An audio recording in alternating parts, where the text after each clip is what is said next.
What a Monday. What a Monday. Sam, I don't know about you, but I feel like it's been a week already. And It if you're does. just joining us now, we would like to warmly welcome you to another week with Let's Commiserate. I'm your host, Dave. And I'm your host, Sam. And I think this might be the first time that I've ever gotten to say to you on the air, may the fourth be with you, Dave. This can't really be the first time we're recording on. In my memory, it is. Wow. Yeah, hard to believe. Wow. But here we are. Only fitting for our final season that we finally get to record on May 4th. Indeed. Yeah. I think we've been looking forward to this for a while, especially considering we've been reviewing the Maul series. Yeah. Yeah, so this is kind of a special day. And I feel like I saw the Instagram reel you sent me earlier today about the May the Fourth be with you. Oh, you're practicing an ancient Jedi cultural festival? How dare you? You know, it's like, and you don't even claim to be an advocate for the Jedi. Yeah. That's because that's the day. Oh, you're drinking out of your mug as I well. am. See, the goal is to drink out of mine for every episode from now on. Right? Agreed. I mean, I think. Why would we drink out of anything else? Yeah. At least on the air. At least on the air. Right. So, what are you drinking? So, I knew for the finale of Let's Commiserate's review of the Maul Shadow Lord series, I wanted to drink something red in honor of your favorite Maul. Yeah. So I was like, man, what do I could do like a Negroni. I could do something with Campari. And I realized I was out of all of those items. Yeah. So I didn't have time to go to the store, but I did have some cranberry juice. So okay.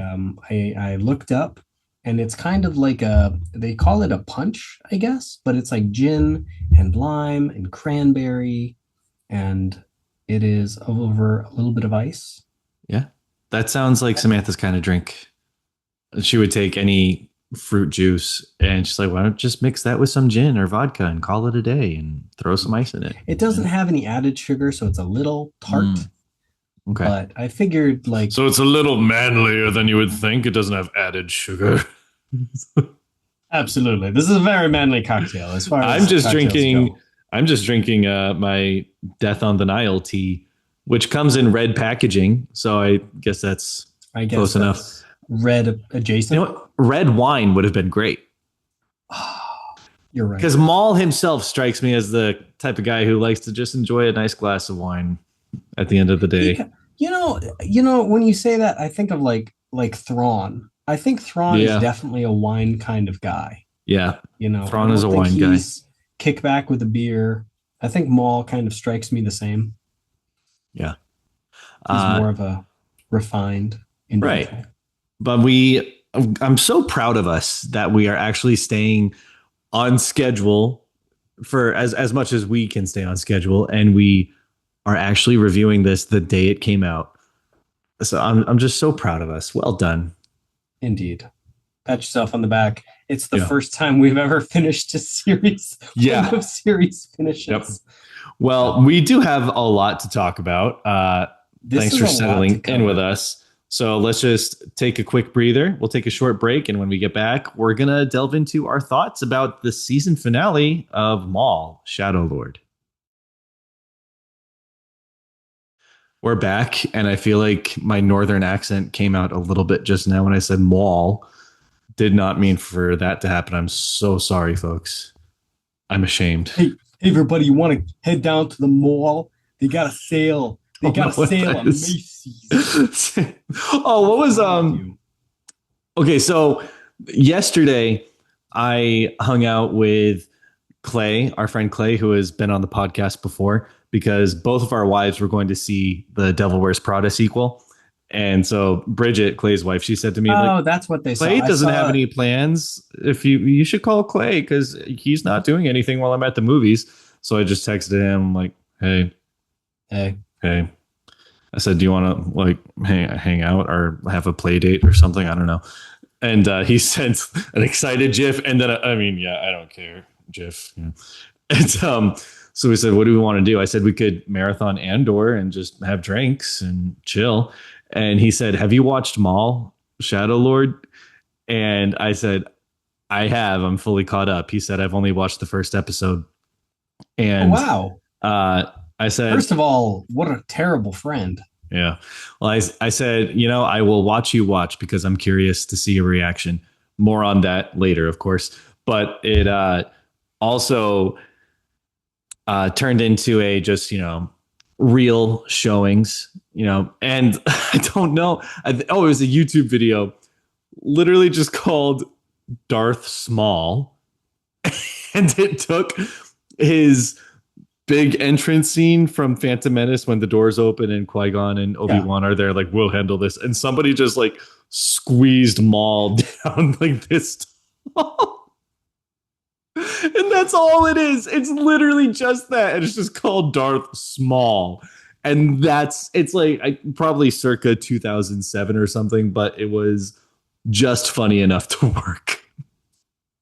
Some things are funny and they transcend time. Like, yeah, if it's on YouTube and it's funny, it's going to be there forever, Mm-hmm.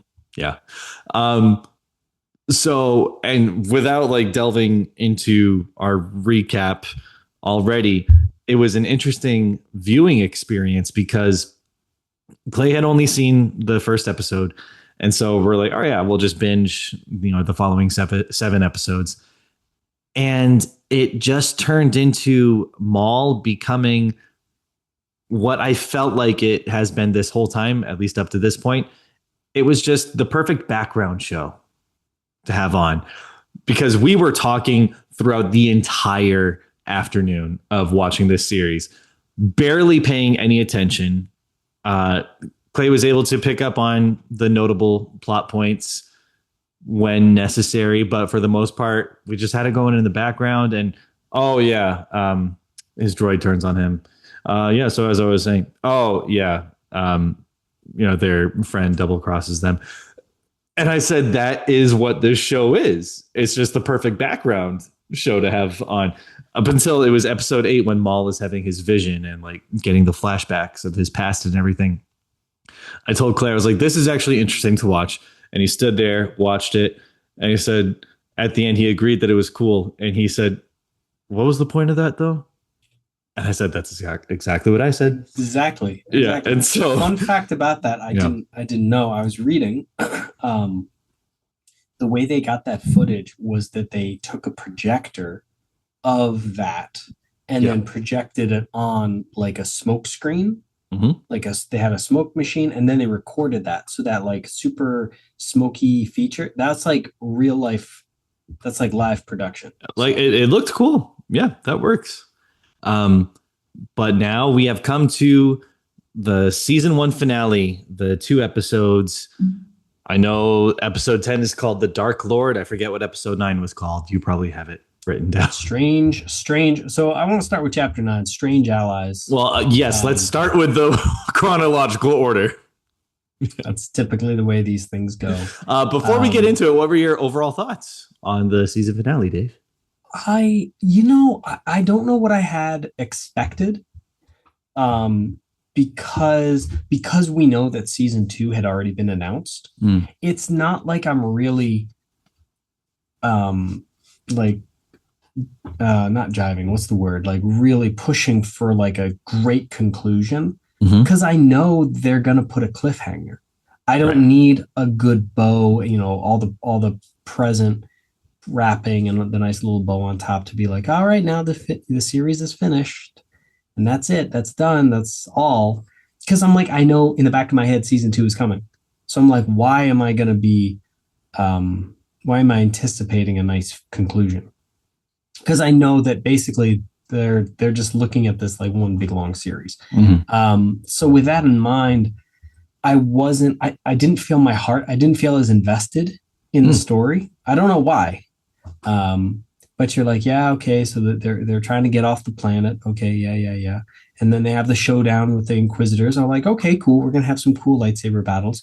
At some point, you're like,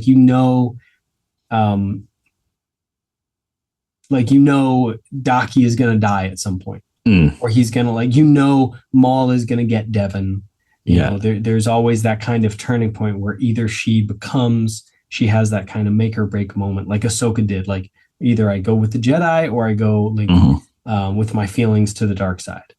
And so far, we have not picked up like Ahsoka had some like rebellious moments, Right. but overall, her leaning was like, no, no, I know the Jedi are the right, path for me. Whereas Devin, this whole show, she's been like keeping back secrets from Daki and stuff. So like, okay, at some point, Maul's going to get an apprentice. It's just the how we get there. And the problem is with that kind of level of suspension. We talked about this with like Hitchcock films. The suspension comes when you know what's going to happen and you have that kind of cat and mouse. But in this, they didn't have that suspense. So it just kind of, because of that lack of progression, it just kind of fell flat. So for this, I was disappointed in how these last two episodes, and they had a big name cameo. I thought that was going to liven things up. Meh. Yeah. I wanted more, Sam. Yeah. I wanted more, and I feel disappointed that I feel this disappointed. Does that make sense? Yeah. No, it makes sense. What about you, Sam? How do you feel? It makes sense. Man, I love when this happens. I completely disagree with you. Really? Yep. Because up to this point, throughout like 90% of the of episode 9, that entire first 90%, I was feeling the Star Wars fatigue. At that point, I said, I still don't get, I'm just over it. I don't care about any of these characters. Why did we need this series? It serves no purpose or connection to anything bigger. And I was feeling like, yeah, I am starting to understand why people are sick of new Star Wars content, because it's not like we're getting anything that's serving a purpose. We've had some good one-offs like Skeleton Crew, people like that. It didn't like really connect to anything bigger, but it was just fun Star Wars. It wasn't trying to take itself too seriously. Andor worked because it had a good even mix of characters we already know and love, as well as a mix of new interesting characters. So for this episode 9, I was feeling like, yeah, I'm over it. I'm sorry. There were some, and then it wasn't until the very end when Rook turns around, she says, there's something here. And you could tell just by the way the shot is framed that she's gone. And I thought it was an animal that dragged her away. Like it was like some growling sounds. So the last episode, because they had that like preview cap. So in episode 8, was it in episode 8? No, in episode 9, when she gets pulled, I thought it was an animal. Yes. But then in episode 10 with the recap, when you don't see anything grab her, it was like, oh. Yeah, because it's like obviously you know what's happening, so you can see the details. Well, then she gets dragged away and she's gone. And at first I said, wow, that's kind of a disappointing end for her character, just like that. But then, major spoiler alert, there he comes, and here's Vader. And I said, okay, now I'm into it. And maybe I'm just an easy Vader fan to please in that way. Yeah, I was like, maybe I'm just an easy fan to please in that way, but oh my god, you're such a sellout. No, I'm not, because the whole time that is what I've been thinking. I'm like, isn't this a prime opportunity to check in with characters who we know are alive and well, maybe not well, during this timeline? We know that Vader is probably in the prime of his Vaderhood. And we haven't seen the Emperor. Prime of his Vadership. Yeah. And I was like, yeah, it makes sense, like, for us to see some familiar faces. I'm so sick of these new bland, boring characters and, throwaway witty droid character. So now we're getting to the connection to the bigger story, because Maul has been saying this whole time his motivation is getting revenge on Sidious. He meets Vader and he is one step closer to that. And the fact that we get to see Darth Maul and Darth Vader face off. At first, I was like, "Oh, is this like an elaborate plug for Star Wars Galaxy of Heroes, that game?" But I've seen a lot more ads for that recently. I feel like they're really doing a May the 4th push. But I was very pleased, and Yeah, I thought the combat was awesome, and I knew too going into it, I was like, all right, there's no way all of these characters are going to make it out of this alive. It's just not going to happen. I will be shocked Well, to my with core if two they do. Inquisitors and one Vader and God knows how many legions of stormtroopers, it's like, okay, this little band of 5 or 6, they're not going to make it out alive. Yeah, and And to its and credit, not unexpectedly, not unexpectedly, all of the side characters died. All of the Mandalorian guard, all of it the was Maul dude, Maul's sibling brothers. brother, whatever he is, gets Yeah, boiled in acid. I think that's you what want to it call him a was. cousin? Maul's cousin? Yeah, Yeah, him. but But I mean, of all the ways to literally go. Also, boiled in that whole acid, and I'm sequence like, you was know, for pretty the dark. kids. The knife in the eye, the boiled in acid. Yeah, There were a couple of scenes where like, oh shoot, this is yeah. There were times when I not was thinking, a man, series for kids. yeah, there were times when I was thinking, man, if they had the budget, this would have been a great live action series. Indeed. But the animation is still beautiful and impressive. But all in all, I kind of had the same feeling that I had with the Acolyte finale, not putting them in the same category, but thinking, okay, if this had been what we had gotten from the beginning, I would have been much more invested in this series. So I do have higher hopes for season 2. And to its credit, yes, the Devin turning to the dark side was predictable to an extent, but this is the first time in one of these animated series that we've actually ever seen someone go through with it. Ahsoka resisted the test.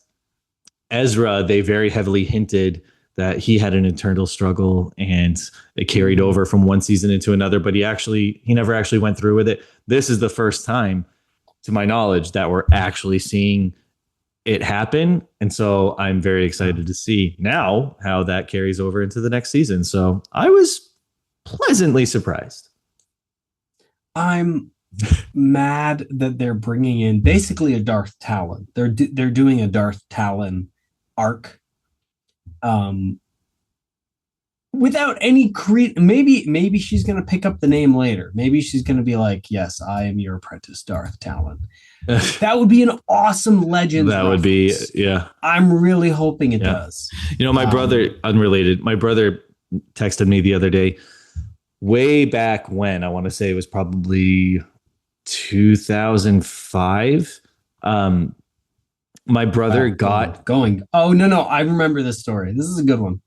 I don't know, maybe it's not like an incredible story, but it's pretty okay. My brother purchased all 3 of the original Thrawn books, like Heir to the Empire, Dark Force Rising, and I forget what the third one was in that series. But and this was before they were thrown away and made Legends. And it wasn't until recently I asked him, do you still have those books anywhere? Because the fact that you have the editions that don't have the obnoxious Legends stamp at the top, that would be amazing if you still had them. And he said, no, I don't think so. And I said, that is so sad to me, because if you try to find editions like that online, you're going to be hard pressed. And he texted me the other day a snapshot of the Heir to the Empire book. And he said, hey, do you have this book? Because that was mine. I said, I asked you months ago if you had it. He's like, I asked you that question. But our parents, he must have looked it up on eBay and been like, oh, it's actually worth money. Let me see if that's what I was. I was like, I was trying to tell you that it would be awesome if you had those, and you didn't seem to care. Our parents used to their house though, and I told them maybe they'll come across it when they're packing up the house. But yeah, because when are they moving next? Within a matter of days now, actually. So maybe if they haven't found it now, there's not much hope. Kiss it goodbye. Kiss it goodbye. So okay. Now that we've got our overall thoughts kind of down on paper, I kind of want to go back, and it moves very slowly for what it is. Because like the chase scene, it takes up the majority of these episodes. So it's just a lot of chasing. Yeah. Why don't we just take a quick little break, and when we come back, we'll do kind of a breakdown of the episodes a little more closely. All right, let's get into it then. So we pick up here with chapter 9 entitled Strange Allies. This is the first part of the 2 episode season finale. We start out with closed captioning. I didn't hear any of this. I don't know, maybe if I had my headphones in or something, you hear like the loudspeakers on Jamek saying like the Empire has imposed a planet-wide curfew. Stay inside for blah blah blah blah blah. So like the Empire's in full swing. They're in a manhunt. Crimson Dawn calls Maul and says, "Hey, we want to meet and greet." And we see Dryden Voss, who made his first appearance in a solo story as the crime syndicate, kind of like secretary, second in leader. Oh, okay, that didn't occur to me. Yeah. So he calls Maul and says, basically, you're in a tight pinch. I'm going to help get you out. And Maul is like, great, I appreciate the help. What do you want? Boss is like, you're going to kill Boss Rintero, my boss. Yeah. And then I'm going to take over Crimson Dawn. And Maul is like, cool, sweet, we'll be there. At this point, they team up with, no, that hasn't come yet. So because right now Lawson's band is on the run from the Empire. Maul's band is on the run from the Empire. So Maul does a force FaceTime. He sends a DM. Yeah, he basically. Sends a force DM to Devin, a picture of a location on Janix. Yeah. And she wakes up from her nightmare and she's like, there's a statue. We got to go there. So they're making their way there. And Daki's like, when did you start texting Maul? And he said, like a loving parent, Yeah. He's like, can I see your phone? And he said something had to have happened in order for you to establish a bond or connection like this. And she explains, Maul saved our lives. And he says, did he do that for you or did he do that for himself? So again, dropping those hints of Devin's internal conflict. And it gets some payoff. I love it. So Daki just Maul's there at the statue. They confront him. Daki's like, reveal your intentions. And Maul is like, maybe you know a better way off the planet. Like, we have an escape. You need off the planet, but we need to get out of the city. Lawson's like, yeah, I know a way. So they eventually make their way to a power plant, a power junction or something that has basically, he says it's like built over top of a fissure that they can like crawl out underneath of the citywide walls. So as much expected, there is stormtroopers at this power plant, and in typical Shadow Lord fashion, working from the shadows, Maul just engages his lightsaber and walks up. Just absolutely raises the stormtroopers, the walkers, and at that point, when Maul wrecks the walker, like you just see Devin's face, like, oh shoot, this guy is like powerful. It's really cool. Like, yeah, the scene where he slices down the walker was pretty well done. The kids say that it's aura farming. That he's just raking in the aura. Just that. That's the first time I've ever heard that, and I don't never know if heard I need this. to hear it again. They say it all the time. No, and I'm on TikTok pretty chronically. I'm a little shocked because that's like Jedi aura farming. Anytime they're aura farming. That is not the good word of the video. I will not. No, we're not. No, it's not a word. It's a Gen Z phrase. We don't support that. I'm just gonna hang on to this for. So anyway, so much for stealth. Maul just wrecks everything. They're closely pursued by the Inquisitors. Yeah. Hot take. I have never been excited about Inquisitors. I could never get into them when they were first introduced. Yeah. Never got the hype. I get it, but you can't get me to care about Inquisitors. So I need you to verbalize your hatred for them. Why? It's not hatred. It's not hatred. It's indifference. I think it's just an unnecessary barrier to Vader.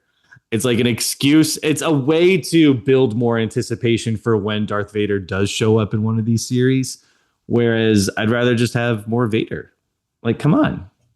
So I like the idea. I think really for me the big thing about it was for Star Wars Fallen Jedi. So you had Knight, like Jedi battles. You were fighting another, but not with Vader. Because like if you fought Vader all the time, he would win. I mean, he's the big baddie. You know, you're not going to win on him. But like these kind of low level lackeys, these Jedi's turn to the dark side. I think it's an interesting idea. I'm not sold. I've never been a fan of like the empirical dark side things. Yeah. So I'm not like, woo, Merrick, yeah, let's go. Like in Rebels, it was basically like season 1 was this Inquisitor, season 2 is this Inquisitor. Okay, now we get to see Vader, and yeah, you're just gonna get me to care. Anyway, my only favorite bit was the what was it from the series? The Third Sister. Yeah, the Obi-Wan series. That was the only series. That was just so comical. It wasn't even. It was like Stewie voice. Like it was 100% Stewie voice. But at that point, like I wasn't taking it seriously. It was more comical. Right. So basically, nothing interesting happens till the end of episode 9. So they are. Like, do we need to dissect the entire plot? The big thing is they get to the tunnel and they're escaping outside of the city. That's basically the rest of the episode. Mm-hmm. Right at the end, Rook. They're in like the little away. Swamp they're thing like, area. They're in like a little bit of a jungle. It's like super foggy and stuff. Kind of Dagobah-ish. Yeah. Rook is like, I'm going to go ahead and scout. And then you hear her screaming and shouting and stuff. And you're like, something's up. And she comes back and she's like, there's something out there. And then she gets drug out of the screen. She disappears into the fog. And I don't know about you.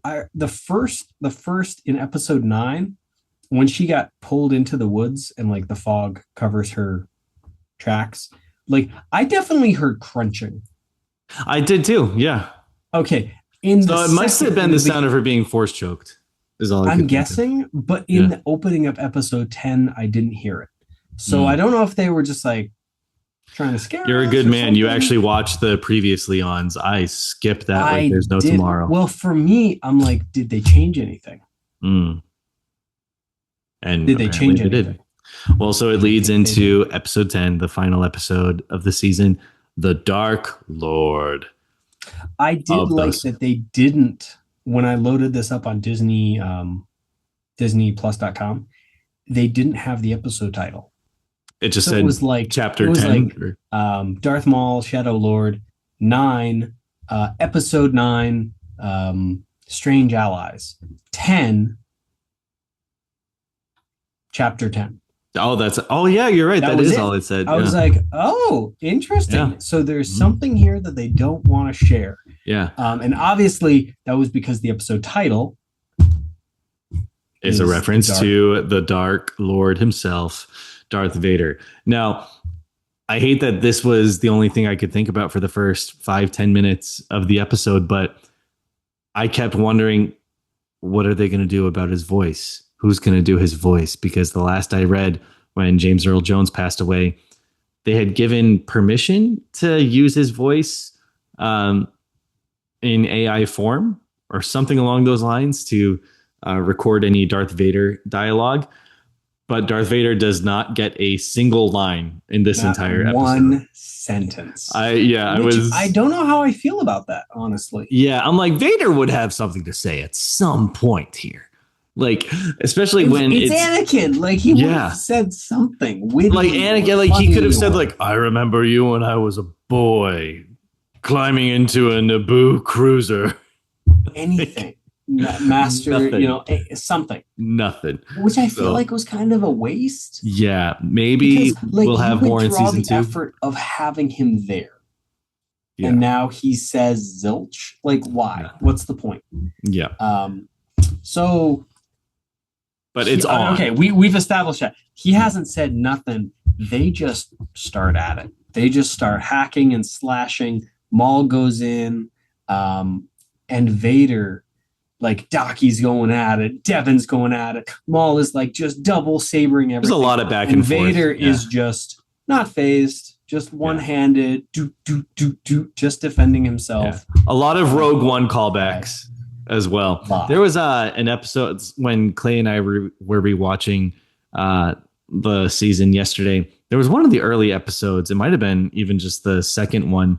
Maul has kind of a hallway scene where he's just plowing through a bunch of people. And I'm like, even the lengths of the shots and angles, this feels like a very intentional animated version of Vader's hallway scene in Rogue One, which I'm not complaining, but they had a few of, but the thing is, they know it worked. Like people love that. But the so we get through this whole. They do like a force wave, Lawson. Eventually, they get on the other side of Vader and they run away. And at some point, Maul turns back and says, "What are you?" Yeah. Which I'm like, oh, he doesn't realize. Because he doesn't know. The last that happened was like he talked to Ahsoka. And he doesn't know. So like for all he knows, he's just another Inquisitor. But later on in the episode, he's like, okay, that's not. You're not an Inquisitor. Yeah. And so that was intriguing. Point, this is the point that we get the actual title card that says this is the episode 10, The Dark Lord. So now we know already, like we're like 5 minutes into the episode and we get the title card. So it's kind of a strange choice. Well, we're running short on time, so I won't get bogged down in details too much here. But the main conflict of this episode comes down to between Daki and Maul, with Devin in the middle. And Maul is making some valid points. He says, no, this man, he knows the ways of the Jedi and the Sith too. You need to fight him with aggression. You need to fight him the way he fights. And Daki is like, no. Even Daki's like, yeah, maybe you have a point. Yeah, but Daki's still holding true to. Just comes through the wall. Yes, there was like a couple jump scares here. There was a couple of really good. So at the end of the day, I mean, this whole sequence, there's very little like meaningful dialogue, but throughout, not much dialogue at all. There's so much just Jedi combat. Lawson and Two Boots and Riley and Vario, they're like fighting their way, the stormtroopers, like to get to the shuttle rendezvous point. Devin is fighting Merrick. Eventually she force pushes him off of a bridge. Daki's taking care of the fifth brother. Maul is just going ham on Vader. Eventually it comes down to a point where Maul has a chance to help Daki fight Vader, and Maul looks at Devin, and Maul abandons Daki. At which point, like 2 seconds later, there's a shot of Vader just straight through the heart. Oh, it's brutal. Daki. Yeah, it's a stunning. And his clothing, Daki's clothing was like glowing. So that saber was there for a good second, you know. So that event is the catalyst for Devin finally giving into the rage. Loses it. Yeah. Devin just loses it. I feel like I've been complaining about the voice acting a lot. I feel like her voice actor finally came alive here when she got to do some raging. She actually, this was I feel like the first time we get to see good emotion come out of Devin, which is kind of nice. So eventually, Drayden Voss's ship arrives, and he's like, "We gotta go." So all the guys jump on board, but in order to get the cover fire needed, Lawson sacrifices himself to let Riley and Two Boots get on the ship. The only thing that really distracted me like you had this great lightsaber battle happening between Maul and Devin, Daki, and Vader and the Inquisitors. And I think the voice actors stepped it up a notch here. But then to go back to Lawson, it really stood out to me that he is the worst voice actor of this series. I think he did okay. Take care of my son. You wait here. I am going to fight. And I was like, are you like envisioning yourself in a battlefield at all here? Where is the sense of urgency, man? Maybe. I don't know. But his one killer line here was he messages, he comlinks his son and says, son, I know I could have done better, man, but I tried. Like Yeah. Two Boots, promise me that you're gonna like get him to his mom and stuff. Hangs up the phone. He goes full Rambo. He grabs the e-web, and he just goes full Rambo on these guys. And Yeah. eventually, okay, long story short, Devin, Maul, Vario, Riley, and Two Boots are now on Drayden Voss's ship. They head out to space, jump into hyperspace, so they're safe. Mm-hmm. As they're flying away, Devin is like just ticked off. She punches the wall. Riley is crying. You have kind of not a flash, but like a time has passed period of camera work. And it cuts to Devin, and she grips the saber tightly and says to Maul, "All right, I'm ready." Yeah. Cuts because earlier when she stuff. Yeah, that was it. And because earlier when Devin was finally giving into her rage, she loses her lightsaber. Maul gives her, the red one, and he's watching with such delight as she is giving into the anger and fully leaning into it. So, you can tell he's not mad about what's happening, and he says, "I'm going to train you. Yeah, don't worry."